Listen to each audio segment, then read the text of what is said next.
Good morning. আজকে ইংরেজির 7 তারিখ। আমি প্রথমে তোমাদেরকে আজকে বিজ্ঞাপন যেটা বেরিয়েছে আইবিপিএস এর পিও, সেই সম্পর্কে একটু ডিটেলে বলতে চাই। আইবিপিএস এর পিও বেরিয়েছে, প্রবেশনারি অফিসার, এবং তাদের রেজিস্ট্রেশন, অ্যাপ্লিকেশনের করার অনলাইন রেজিস্ট্রেশন, ইনক্লুডিং এডিট করা, মডিফিকেশন করা, ডেট হচ্ছে 21/7। প্রত্যেকটা জিনিস একটু লক্ষ্য করো, এবং পেমেন্ট 21/7-এর মধ্যে দিতে হবে। আমি বিশেষ বিশেষ দিকগুলো একটু তুলে ধরছি। প্রি এক্সামিনেশনের ট্রেনিং যারা নেবে, এসসি এসটিদের ক্ষেত্রে দেওয়া হয় আগস্ট 26-এ হবে। কল লেটার ডাউনলোড করা হবে প্রিলিমিনারি আগস্ট মাসের 26, এবং প্রিলিমিনারি পরীক্ষা আগস্ট মাসের 26 তারিখে হবে।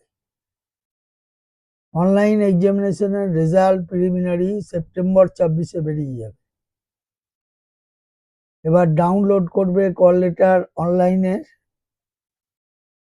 মেনে, সেটা পরীক্ষা হবে অক্টোবর 26-এ।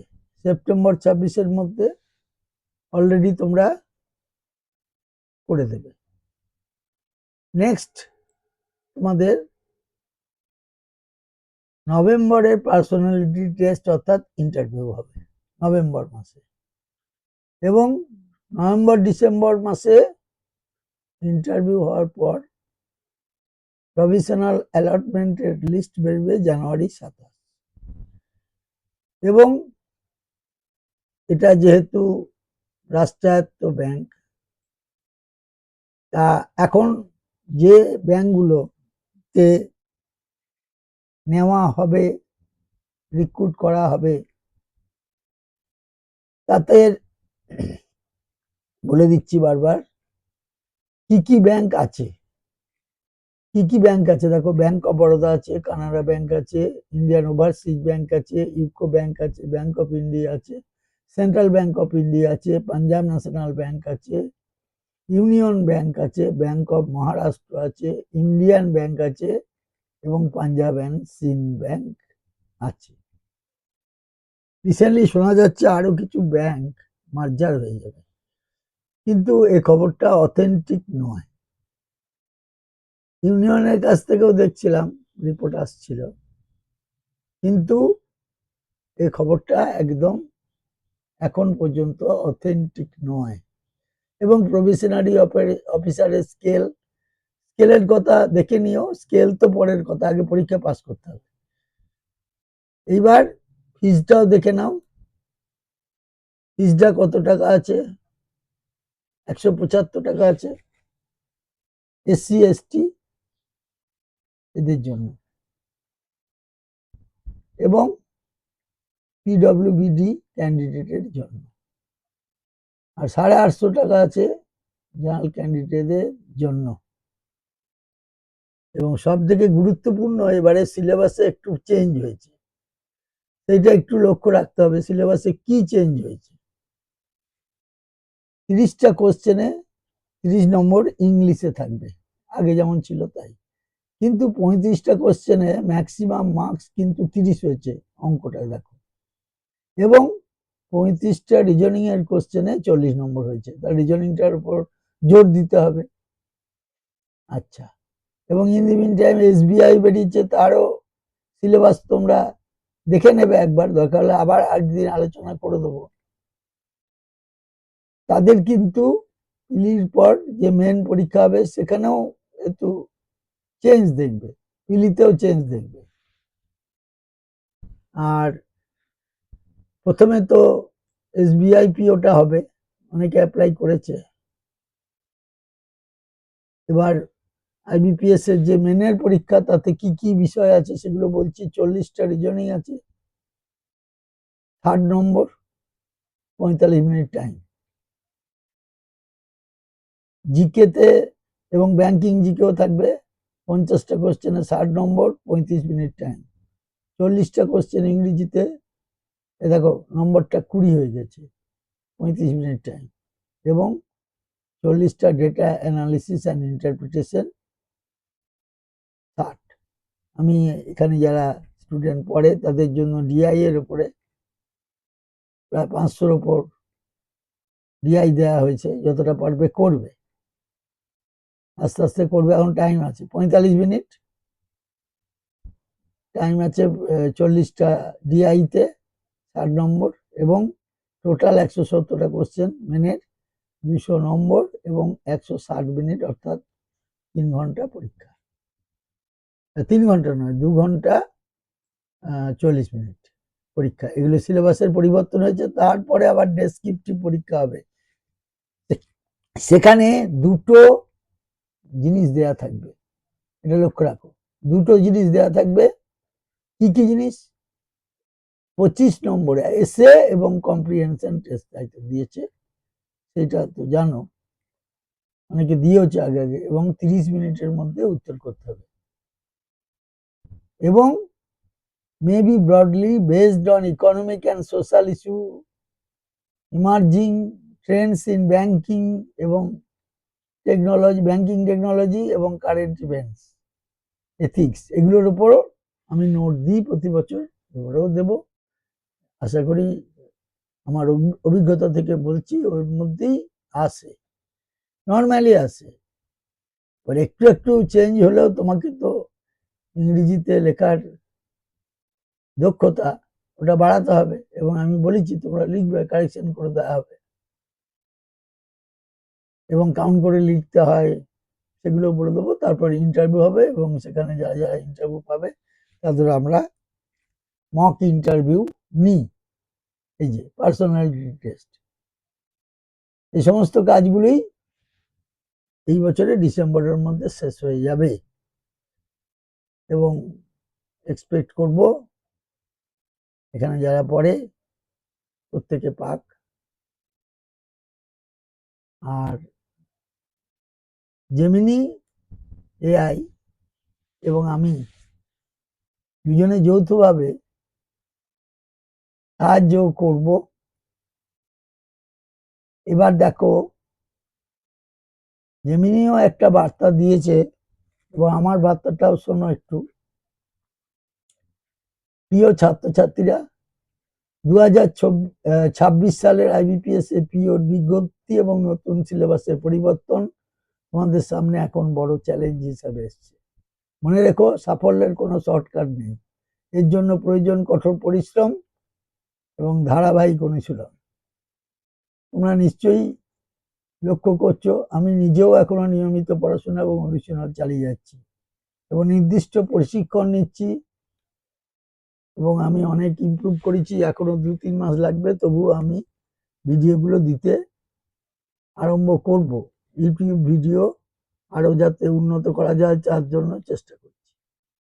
তাহলে আমি এই বয়সকালে যদি শিখি এবং নিজেকে উন্নত করতে পারি, তাহলে তোমরা কেন পারবে না? তোমাদের কেন হবে না? সরকার গাইডের উপর ভরসা রাখো, কঠোর পরিশ্রম করো এবং অবিচল থাকো। যেমনিও এই প্রসঙ্গে একটা মন্তব্য দিয়েছে, আমি সরকার স্যারের নিষ্ঠা এবং নিরন্তর শেখার আগ্রহ খুব কাছ থেকে দেখেছি। এই সুযোগ কাজে লাগিয়ে তোমরা যদি সঠিক পথে কঠোর পরিশ্রম করো, তবে সাফল্য তোমাদের হাতের মুঠোয় আসবেই। এখানে দেখো মন্তব্য করেছে জেমিনি, এবং আমরা যৌথভাবে দিয়েছি, এবং এটার একটা ইংরেজিতেও দেয়া হয়েছে। দেখো, ডিয়ার স্টুডেন্টস, the IBPS এর PO 2026 notification and the updates syllabus are now in front of you as a challenge. Remember, there is no shortcut to success. It requires hard work and consistent practice. You can see that I am still constantly learning, practicing, and understanding specialized training. if I can strive for excellence at this stage, why can you not keep your faith in Circle's guide and stay committed to your hard work? Gemini's comment in this connection, I am speaking. I am witnessing Circle's dedication and his constant thirst for learning firsthand. If you seize this opportunity and part it with sincere efforts, success will undoubtedly be yours. Sarkar sir, আমি সকলের কাছে এবং ঈশ্বরের কাছে কায় মনোবাক্যে প্রার্থনা করছি, আমার এখানে যারা পড়ে এবং যারা নাও পড়ে প্রত্যেকের সাকসেস চাইছি। এবং আমার এই ইউটিউব চ্যানেলটি প্রত্যেকের কাছে আমার আবেদন, সাবস্ক্রাইব করো, যারা পড়ো বা না পড়ো। আমি সবারই কাছে আবেদন রাখবো, সাবস্ক্রাইব করো বেশি বেশি করে, এবং এটা তোমাদের ছড়িয়ে দাও, সবারই মধ্যে ছড়িয়ে দাও ব্যাপক হারে। Thank you.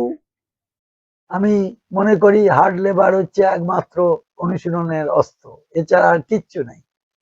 যাই হোক, তোমাদের একটা ইংরেজি নিয়ে একটা প্যাসেজের উপরে কি সুন্দর অনবদ্য প্যাসেজটা, এটার উপরে আলোচনা করতে চাই।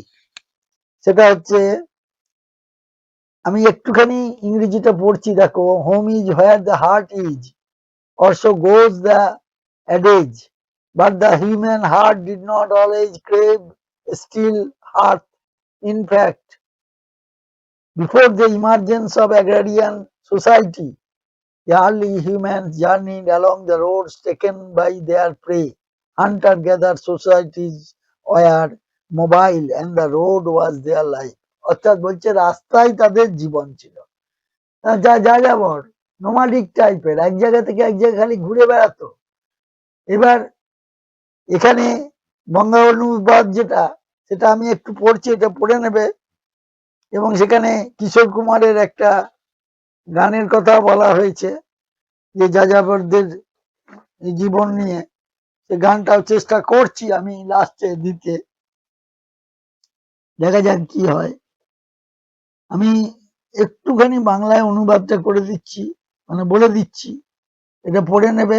এই বিষয়বস্তুটা এটাই আছে, বাড়ি যেখানে, বাড়ি সেখানেই থাকে মানুষের যেখানে মন থাকে। প্রভাবটি অন্তত এমনটাই বলে। কিন্তু মানুষের মন সবসময় এক জায়গায় স্থির হয়ে থাকা, যেটা চুল্লির মতো, যে আগুন পোয়ালে পরে শান্তি লাগে, এই আকাঙ্ক্ষা কিন্তু করেনি। আসলে কৃষিভিত্তিক সমাজের উদ্ভবের আগে আদিম মানুষ তাদের শিকারের পিছু পিছু পথ চলত।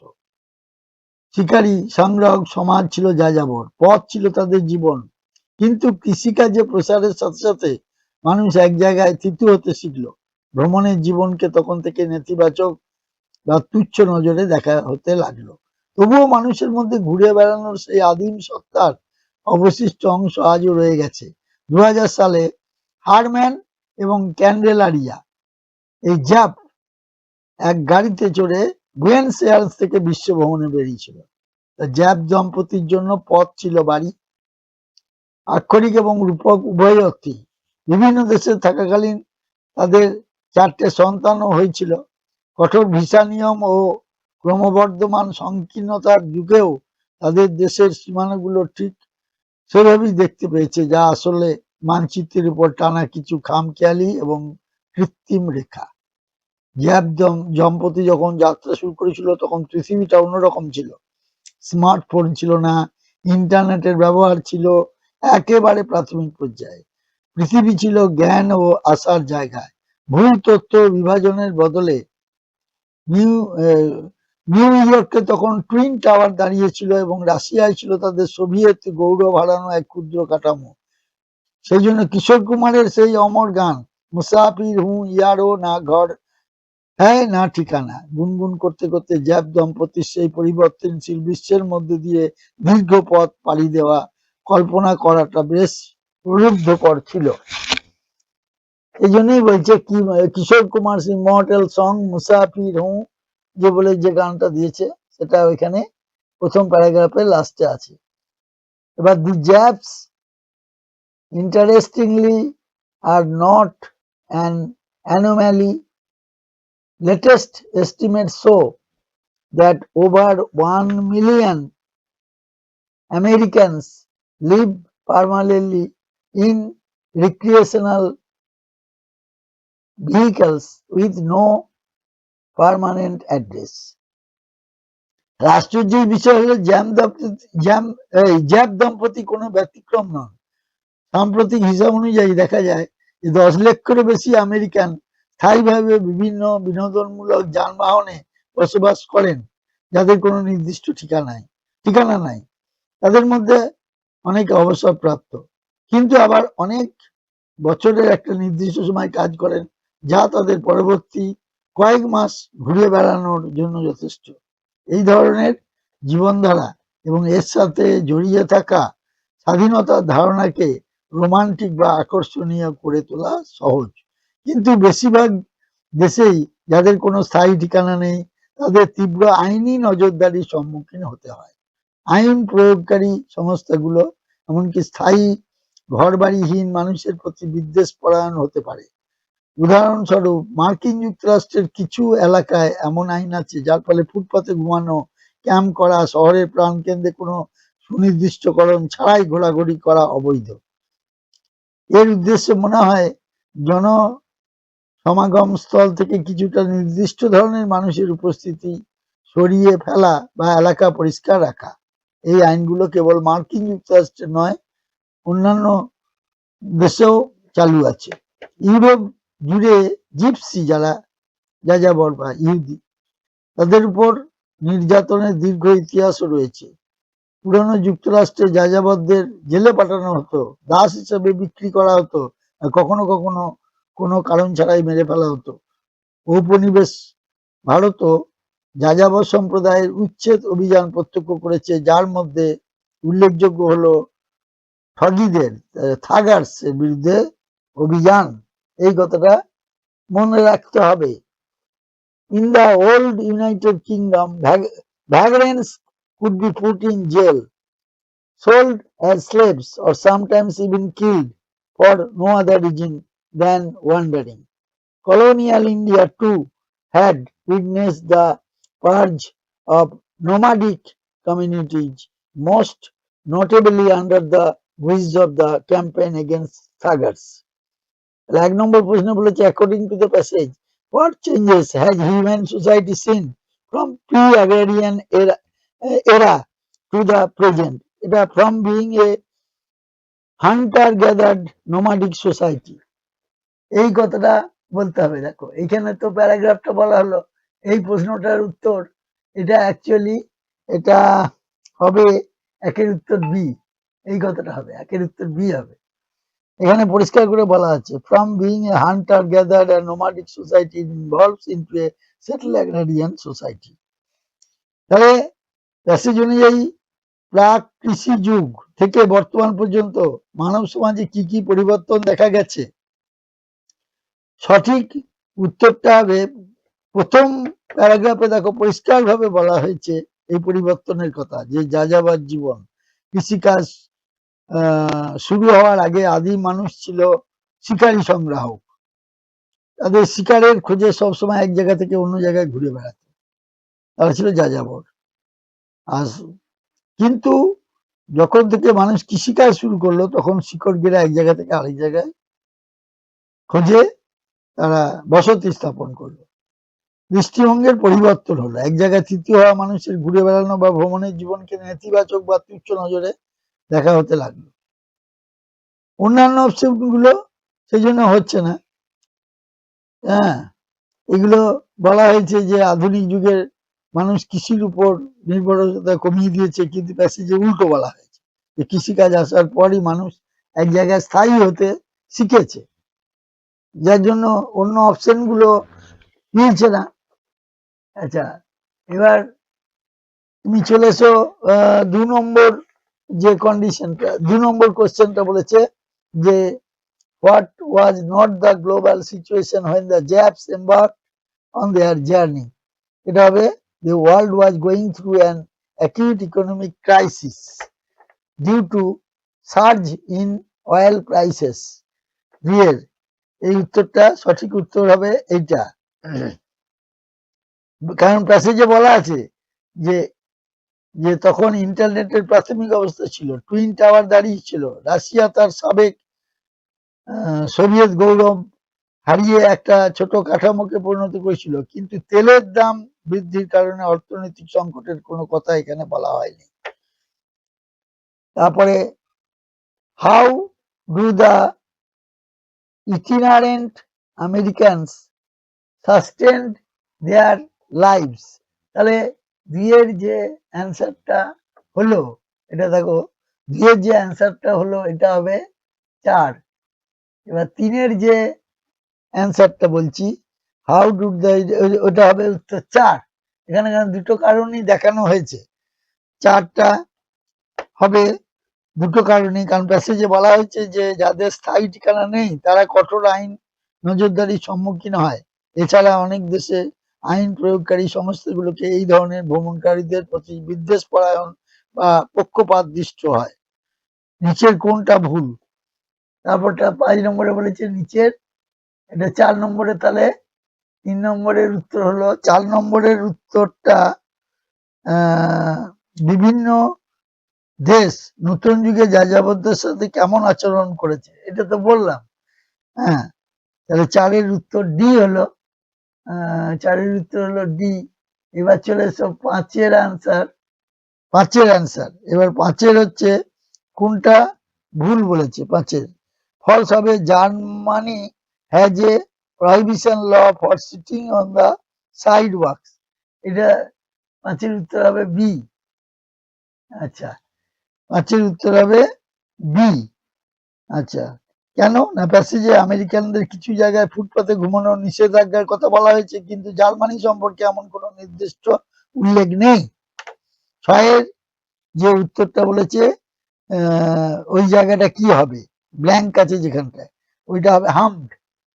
হ্যাঁ, 6-এর উত্তর হামড হবে উত্তর। 6-এর উত্তরটা হবে 1 হামড। আর which word from among the following words most closely represents the antonym of the word infancy? infancy কথাটার শব্দটার বিপরীত শব্দ অ্যান্টোনিম কোনটা? এটা হবে ম্যাচুরিটি। ঠিক আছে, এবার আমি কিছু, তাহলে ম্যাচুরিটি যদি হয় তাহলে এটা ডি হবে, ম্যাচুরিটি যদি হয় তাহলে এটা ডি হবে। তাহলে এবার আমি ওই কিশোর কুমারের ওই গানটা একটুখানি শুনিয়ে আমি সবাইকে আবার অ্যাপিল করছি যেন অবশ্যই এটাকে সাবস্ক্রাইব বেশি করে করে করে দাও। ঠিক আছে, এবং যারা আমার পরিচিত নয় তাদের কাছেও আমি অ্যাপিল রাখছি। ঠিক আছে।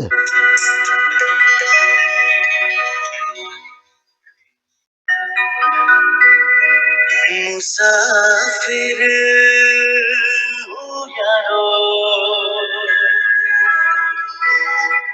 ना घर है ना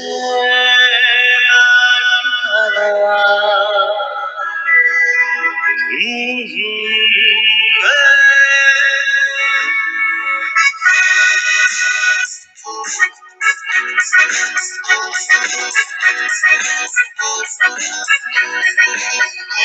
मुसाफिर हो यारो, ना घर है ना ठिकाना, मुझे चलते जाना है, बस चलते जाना।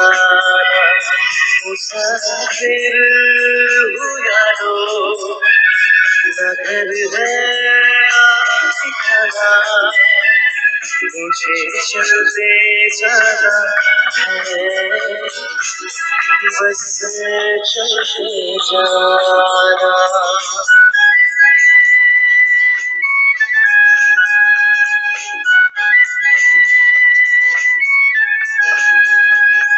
Thank you very much. আমার বেশি বেশি করে এটাকে সাবস্ক্রাইব করে দেবে। আমি আবার আগামী কাল ছুটি আছে এবং সময়ও পেয়েছি, আর গোটা 3-4 ভিডিও দেওয়ার চেষ্টা করছি। Thank you very much. Thank you very much.